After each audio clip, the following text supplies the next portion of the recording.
Bonjour à tous, aujourd'hui je vous retrouve pour vous parler de la carte de la Lune, qui est un des symboles les plus anciens de l'humanité, hein.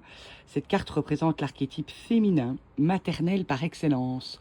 On parlera de la mère cosmique. Elle peut refléter la relation avec notre propre mère ou la relation d'une femme à son rôle de maman.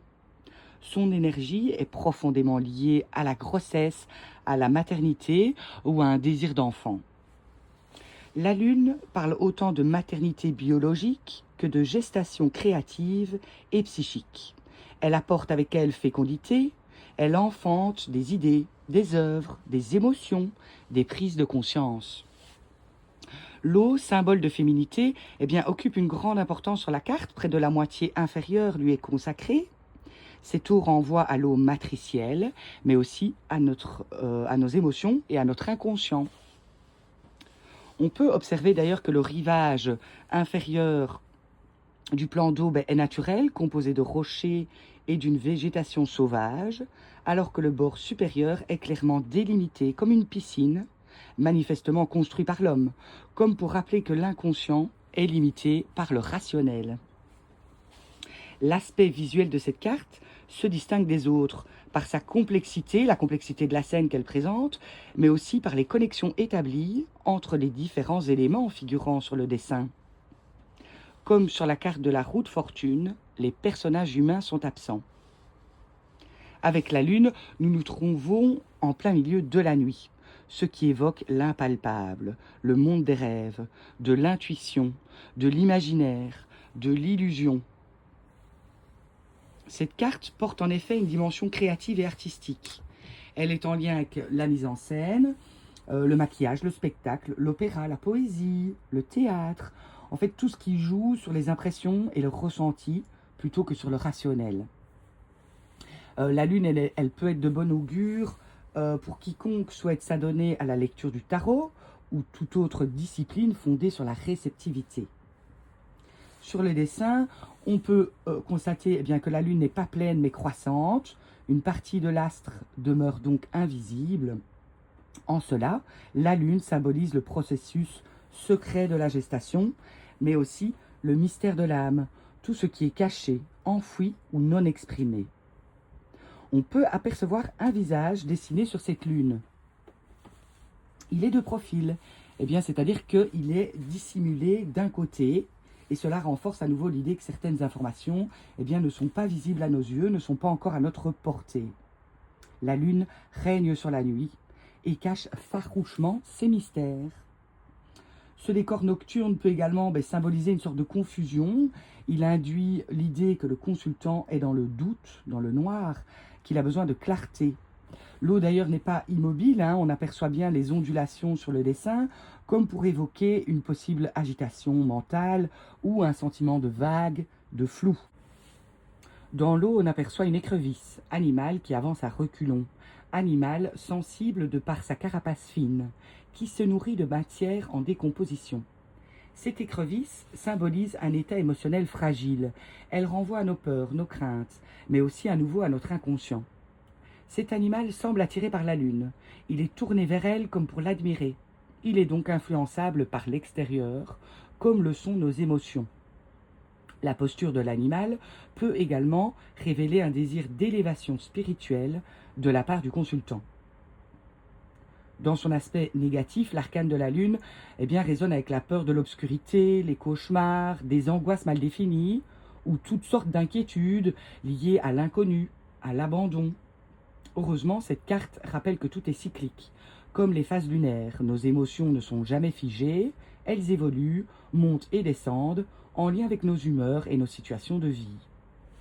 Autour de la Lune, il y a des gouttelettes de différentes couleurs.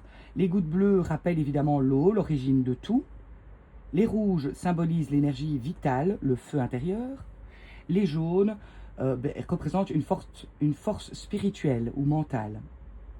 Ces gouttes illustrent l'attraction lunaire puisqu'elles remontent vers la Lune. C'est un des rappels de l'influence importante de la Lune sur l'environnement, puisque cette carte elle est aussi en lien avec la mer, le phénomène des marées, les rythmes biologiques, comme le cycle féminin ou le cycle de la vie. Au centre de la carte, Deux chiens semblent hurler à la lune, comme le feraient les loups. Un animal est bleu ciel, ce qui évoque un côté spirituel.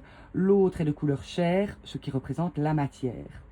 Ces deux animaux symbolisent une dualité, un combat intérieur, une lutte entre différentes parts de soi, entre raison et instinct, entre peur et désir.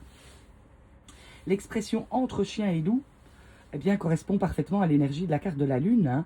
Cette expression qui désigne le moment du crépuscule, quand la lumière baisse au point qu'on ne distingue plus clairement les formes. Donc symboliquement, on ne sait plus différencier un chien, animal familier et inoffensif, d'un loup, animal sauvage, potentiellement dangereux. Par extension, l'expression évoque une zone d'incertitude, une situation ambiguë, un moment où les repères se brouillent. Le consultant se sent perdu ou rongé dans son quotidien, il aspire à autre chose. Il rêve d'un mieux, mais sans savoir clairement vers quoi ça le mène. Il idéalise le changement autant qu'il le redoute. Il est à la fois attiré et effrayé d'avancer. Car la lune est source de peur, mais aussi de projection excessive. Avec cette carte, il est souvent bien difficile de distinguer la réalité de ce qui est fantasmé. Mais pas de panique, puisqu'il s'agit d'une période de transition, on l'a dit, d'un entre-deux, d'une phase de gestation au sens large. Deux tours sont d'ailleurs visibles sur le dessin. Symboliquement, on souhaite passer de l'une à l'autre, on tente de franchir une étape.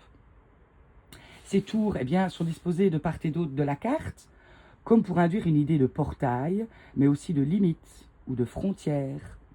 En regardant de plus près, on remarque qu'elles sont différentes. Celle de gauche a une porte d'entrée visible, alors qu'à droite, la tour paraît fermée, barricadée, elle n'est pas encore accessible. Le toit de la tour gauche est ouvert et l'autre est clos.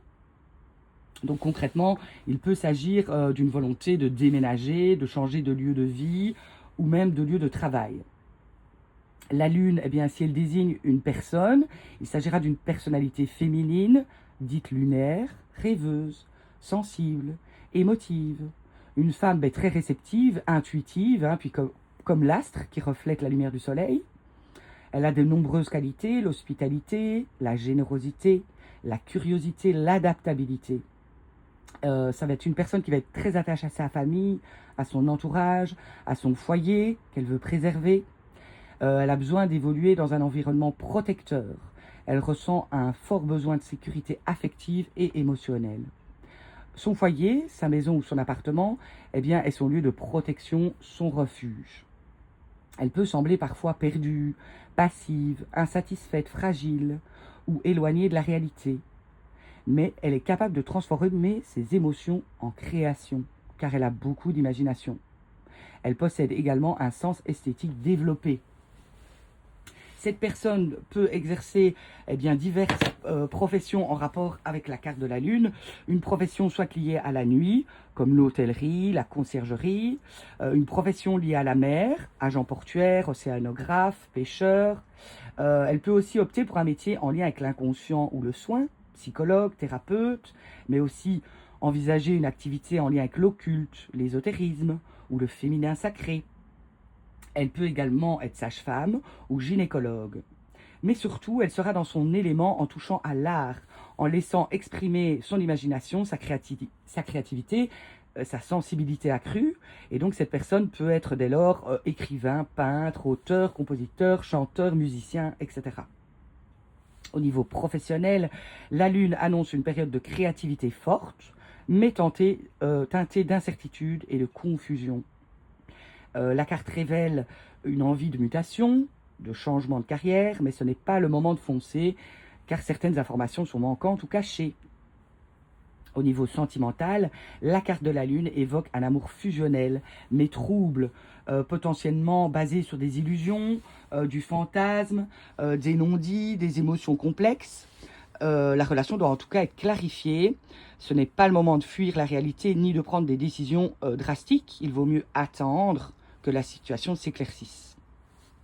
Peu importe le domaine qui est concerné, la carte donne des conseils. Elle demande de faire preuve de prudence, de ne pas se fier aux apparences.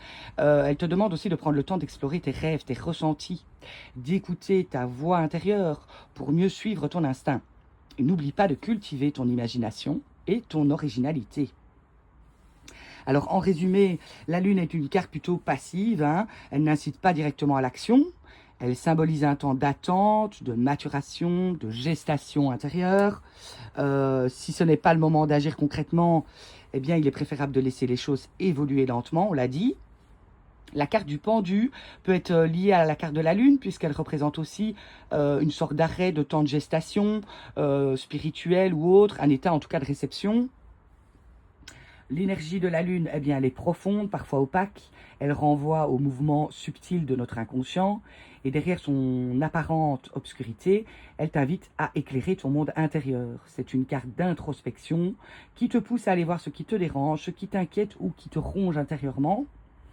Vous l'avez compris, la Lune nous pousse à reconnaître et à comprendre nos peurs afin de pouvoir avancer, même si tout n'est pas toujours clair. Elle nous apprend à accepter l'incertitude. Alors, si cette carte sort à l'envers dans un tirage, eh bien, elle peut parler de larmes, d'une grande vulnérabilité émotionnelle, hein, de moments vraiment de découragement, puisque il sera question d'un climat d'usurpation, de sournoiserie, de mensonges, de chimères, de complots, de chantage. À ce moment-là, vraiment, la personne peut se sentir trahie, il y a de la délation, certainement une manipulation par la peur. Ce qui engendre des troubles émotionnels. À ce moment-là, il peut y avoir une fuite de ses responsabilités, une fuite de la réalité ou une passivité, puisque la personne est dans l'amertume, le ressentiment.